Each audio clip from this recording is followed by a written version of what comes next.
So here we have the Ford Fiesta ST line on a 19 plate. I'm going to start off by showing you around the outside of the car, and then we'll hop in and run through some controls on the inside. But from the outside, you can see it's a 5-door car with alloy wheels and tinted windows. Let's start off inside the boot and then work our way around the rest of the car from there. As we approach the back of the car, you can see we have plenty of boot space along with that 60-40 split folding rear seat, should you wish to increase this space even further. Okay, so we're just going to work our way back round to the front of the car, and then we'll hop in and run through some controls on the inside. But now that we've done a full circle of it, you can see it's in excellent condition the whole way round.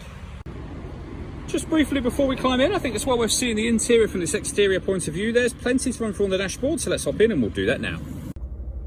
Okay, now that we're inside the car, we're going to start with the dials. On the left-hand side, we have the rev counter, and on the right-hand side, the speedometer.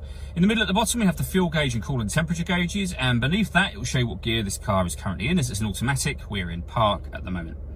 In that central display area, you can see a digital readout for the speedometer. Up in the top left-hand corner are the total miles for this car, which is 16,558. You can change the information displayed in the main section by using buttons on the steering wheel for various different menus from your trip computer, phone, audio, navigation, and then you'll get back round to the beginning again. And the buttons that I was using to do that are just here, along with the stereo and phone controls. Stereo controls continue on the left. Over on the central screen is where you would pair your phone, amongst other things. So hit add device. Search for your vehicle on your device and select it once it is found. And follow the instructions on screen from there.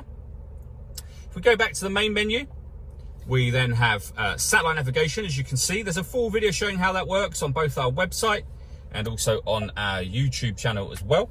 When it comes to music in this car, we have AM, FM and DAB radio, as well as Bluetooth audio. So you can stream your music wirelessly, as well as making and receiving phone calls. This car's also got 2 separate USB inputs. So if you plug devices into those, they will appear up on here as further options for you. Working our way down, we have the main volume for the stereo.